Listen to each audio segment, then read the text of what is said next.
Hello, this is Johnny. It's November 10th. Tomorrow's November 11th, which is Veterans Day weekend this weekend. I've always enjoyed Veterans Day because, number one, my son's birth happened to be born on Veterans Day. And somewhat unbelievably to me, this will be his 40th birthday. Sure, like a lot of you, I think, where did all the time go? But very proud of him. He's turned out to be a fine man, fine family man, good dad, the whole bit. So I'm very thankful for that. The other thing, of course, about Veterans Day is the veterans themselves. And I was born in 1953. The Korean War was going on then. It was only 8 years after the end of World War II. And, I started my business in the mid-70s. And a lot of the people I work with, not a lot, but a significant percentage of them were World War II vets. And I found that most of them didn't want to talk about it. But I did have a couple of guys open up to me, and one of them is one of the finest men I ever knew. His name was Luther Hall. And Luther Hall was from Oklahoma. And he was kind of our manufacturer's rep for these machines that we were running at the time in the asphalt milling business I came from. And he was just an amazing individual. Luther fought in World War II, Korea, and Vietnam. And World War II, he was just a kid. And he told me a story about what happened to him when he was at basic training or whatever it was, is that they came to a group of those guys and told them if they would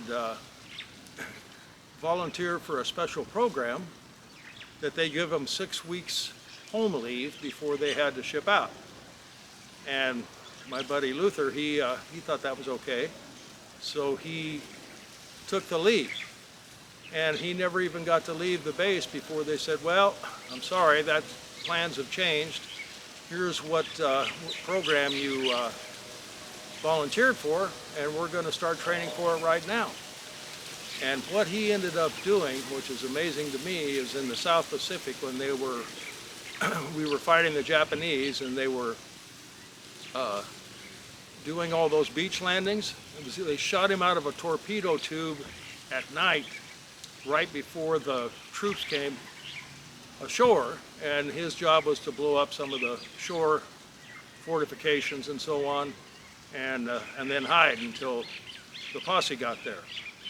I just can't imagine doing that.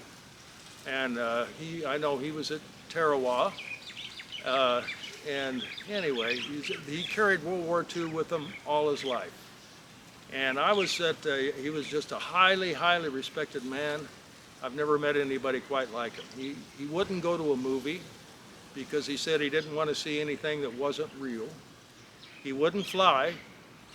And basically he would drive from Oklahoma to where I was in California if we had a problem with those machines or to help us out or so on and so forth. So anyway, I knew him for a long time before he ever talked to me about his time in the service.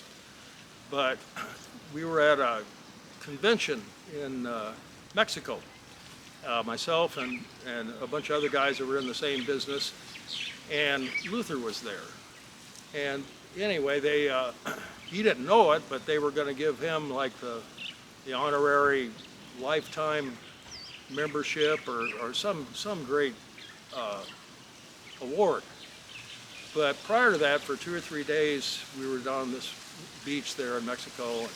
I would go over at exactly noon, and we would drink 2 beers, and Luther would tell me war stories. And with his wife, Miss Jewel, who he always referred to as Miss Jewel. So anyway, I was just so lucky to meet that man. He was so inspiring, and like I say, one of the best people I've ever known. So anyway, that's my Veterans Day story. I have some others, but that's the one I love the most.